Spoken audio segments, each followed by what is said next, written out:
Je viens de terminer Psyché et Eros de Luna McNamara. Il faut sérieusement qu'on en parle. On se retrouve aujourd'hui pour parler de Psyché et Eros de Luna McNamara. J'ai adoré cette revisite du mythe de Psyché et Eros. Je ne connais pas grand-chose à la mythologie. Je dois avouer que là, je suis séduite et que du coup, j'ai envie d'en savoir beaucoup plus.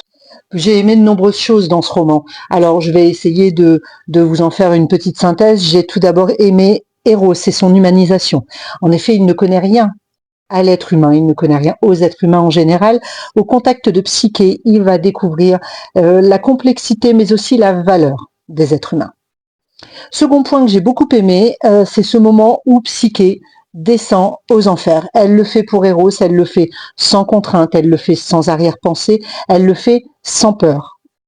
C'est là où on a l'impression que dans la lecture, il y a cette bascule. Le fait d'être capable de faire quelque chose par pur amour, sans aucune autre arrière-pensée. Et je pense que c'est lié avec le premier point dont je faisais état tout à l'heure, c'est-à-dire l'humanisation d'Eros. J'ai beaucoup aimé aussi cet apprentissage dans la culture générale. On découvre bien sûr de nombreux mythes, mais on découvre aussi l'impact qu'ils ont eu sur nos expressions et sur notre langage d'aujourd'hui. 3000 ans après, on en est toujours à utiliser certaines expressions. Il faut noter aussi la terrible cruauté des dieux. Je pense notamment à la punition que Zeus a infligée à Prométhée en envoyant un oiseau tous les jours attaquer son foie. Alors, sachant que Prométhée est immortel, bien entendu, il guérit à chaque fois. J'ai trouvé juste cette punition terrible. Elle m'a même profondément choquée parce que je me suis dit effectivement le fait de ne pas mourir, quelle est la pire des sanctions, et on s'aperçoit que les dieux ont pas mal d'idées, ils ont beaucoup d'imagination dans ce domaine. Un autre passage incroyable de ce livre, c'est le moment où Agamemnon tue sa fille. Et là, je suis restée sans voix. Je ne connaissais pas cette légende, je ne connaissais pas ce mythe et je n'ai pas compris pourquoi. Donc j'ai pris effectivement quelques petits renseignements. Donc dans les raisons, il y a notamment ce blocage divin. En effet, Agamemnon a vexé, a contrarié Artémis et qui a ordonné au vent de ne plus souffler. Et Agamemnon qui souhaite partir faire la guerre ne peut donc pas mettre à l'eau ses bateaux puisqu'ils n'avanceront pas par manque de vent. Il décide donc, entre autres, de tuer sa fille afin de faire une offrande quelque part à Artémis.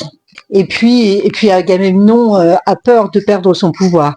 Il a peur de se montrer faible, notamment devant Ulysse.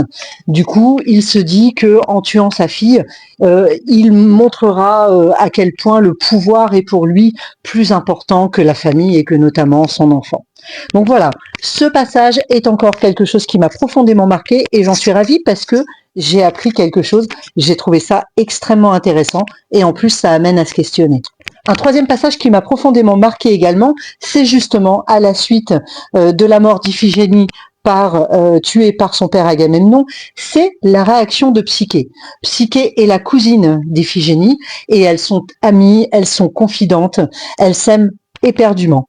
Ce meurtre a lieu le jour du mariage d'Iphigénie et j'ai trouvé que Psyché restait très neutre face à cet assassinat. Je m'attendais à une réaction de colère, à une envie de vengeance et j'ai trouvé qu'elle réagissait de manière très froide. Alors, bien entendu, je me suis aussi interrogée à ce propos.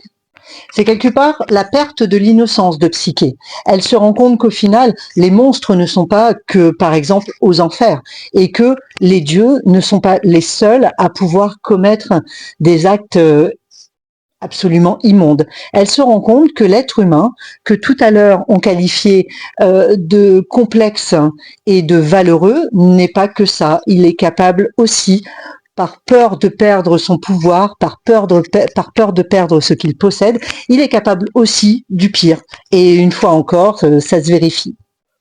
Et puis dans les lignes qui suivent ce meurtre, on finit peut-être par comprendre que c'est une espèce d'effet de sidération.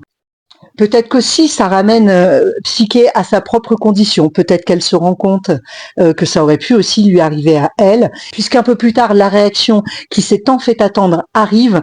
Effectivement, elle n'est pas celle qu'on aurait pu imaginer au début. Elle décide de vivre pour elle. Elle décide de vivre pour elle et pour Eros. Et c'est là aussi que Psyché devient une femme moderne. Elle ne s'apitoie pas sur le sort d'Iphigénie. C'est fait, c'est terminé, on n'en parle plus. Au contraire, elle est en colère contre le système et elle décide d'aller outre et de trouver une solution pour ne pas accepter la condition actuelle, c'est-à-dire sa séparation avec Eros. On découvre aussi, pour moi par exemple, qui ne connaissait pas non plus ce mythe, qui en avait entendu parler, mais je ne connaissais pas plus précisément, on rencontre également Déméter, qui est la mère de Perséphone. Perséphone qui est devenue la déesse des enfers après qu'Hadès soit venu l'enlever. Dans cette revisite, on découvre que Perséphone, quand elle était jeune, montrait déjà un attrait pour le morbide, montrait déjà un attrait pour quelque chose qui normalement n'intéresse pas les petites filles. Et je trouve cette réflexion très intéressante. Était-elle destinée à devenir reine des enfers? Que serait-elle devenue si Hadès ne l'avait pas enlevée? Vous le voyez, j'ai fait de cette lecture mon livre de chevet pendant plusieurs jours. J'ai pris le temps de réfléchir, j'ai pris le temps d'y faire des recherches, j'ai pris le temps d'analyser la réaction des personnages. Je dois dire que j'ai été totalement séduite par cette revisite. J'ai très envie d'en découvrir d'autres. Alors n'hésitez pas, si vous souhaitez m'en conseiller, faites-le en commentaire. Ce sera très agréable pour moi de pouvoir découvrir ce que vous pourrez vous me proposer et de pouvoir découvrir ce qui vous a plu. La dernière question que j'ai envie de vous poser et qui clôturera cette vidéo, c'est qu'est-ce qui fait pour vous un vrai héros? Je vous laisse me répondre en commentaire et je vous dis à bientôt.